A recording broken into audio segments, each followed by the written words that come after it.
This is Connected on Siren FM. I'm John Cresswell. And I'm Darren Cook. I want to talk about a story that I saw this week on silly Wi-Fi names.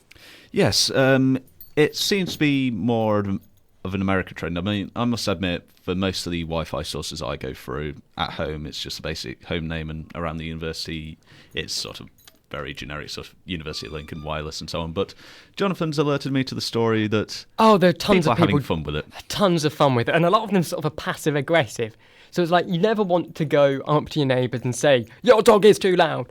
But if you change your Wi-Fi name to "Your dog is too loud," it's the sort of thing they won't actually respond to it, but it makes you feel better for doing it. Yeah, sort of empoweration by... I'm not even sure that's a word. So what we want to know is, what weird Wi-Fi name would you go for? We've had a tweet in from Harry who suggests "Pretty Fly for a Wi-Fi." I like that. Good pun. Nice. I can't read that one from up here. Oh, Bill, why the Science Fi? And also MI5 surveillance van number 4. Very nice. I've gone for at home a nerdy one rather than a mean one, because I like my neighbours. They all seem nice. So I've gone for Sub-Ether Network from Hitchhiker's Guide.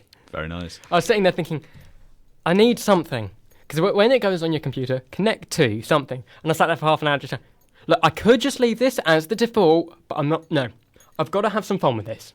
Yeah, some people tend to have a bit more fun. For example, on the article that we were just reading, there's people that have got like virus.exe found. Yeah, and one of the popular ones that Rosie has tweeted in, "Why believe I can fi?" Oh, I love those. Those are brilliant.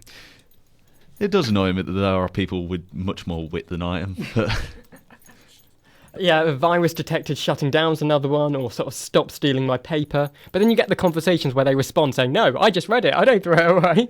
Yeah, and you get just this very weird, strange... Could you get a whole conversation going back and forth over Wi-Fi network names? It's very possible. Why you would do it, I'm not sure. Well, how long would it be that you actually, since you look at your Wi-Fi every time, that you'd actually notice that there's a change? Yeah, surely it's got to be distracting. But then again, I suppose any message conversation features in modern day. Yeah, you go for boring ones, you said. You just have the default for your house. I go for boring because I just never saw the need to change it. I would rather be in a case of if the internet crashes, which it has done quite often over the last few weeks.